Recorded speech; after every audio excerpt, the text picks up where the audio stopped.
कभी सोचा है कि 1 न्यूटन बल आखिरकार कितना होता है? जी हाँ, 1 न्यूटन बल कितना होता है इसको समझेंगे इस कमानीदार तुला या स्प्रिंग तुला से, जो मापता है भार को, और हमने इस पर लटका रखा है 100 ग्राम द्रव्यमान। देखिए, इसको इस तरीके से समझ सकते हैं कि जो भार होता है W इक्वल टू होता है mg।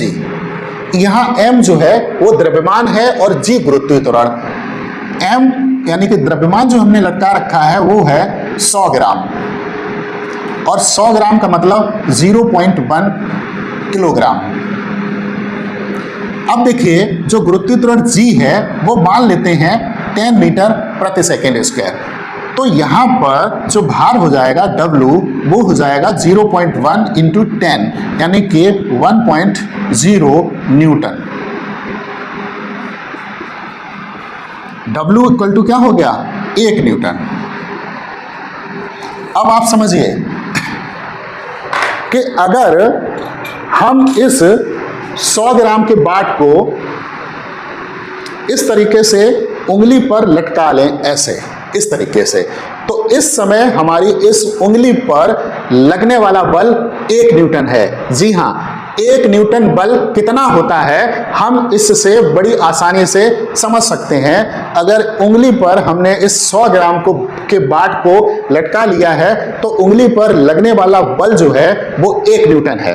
अब देखिए, अगर ये 100 ग्राम का बाट इस तरीके से रखा है और हम कहीं पर रखे हुए 100 ग्राम द्रव्यमान को अगर उठाते हैं तो उठाने में लगाया गया बल 1 न्यूटन।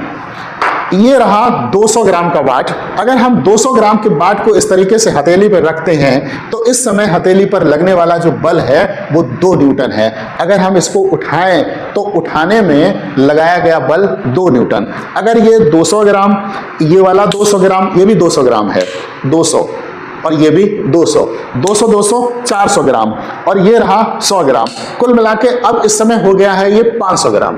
500 ग्राम है तो हथेली पर लगने वाला जो बल है वो 5 न्यूटन है। अगर हम इसको इस तरीके से उठाएं, 500 ग्राम को उठाने में लगाया गया बल 5 न्यूटन होगा। अगर हम एक बड़े बाट को ले लें, ये 500 ग्राम, और इसके ऊपर ये 500 ग्राम के छोटे छोटे ले लें, अब ये हो गया 1000 ग्राम। 1000 ग्राम यानी कि 1 किलोग्राम। इस समय हमारी हथेली पर जो बल लग रहा है वो है लगभग 10 न्यूटन। अगर हम 1000 ग्राम यानी कि 1 किलोग्राम को ऐसे उठाते हैं तो उठाते समय हमारी उंगलियों द्वारा या हाथ द्वारा लगाया गया बल जो है वो लगभग 10 न्यूटन है।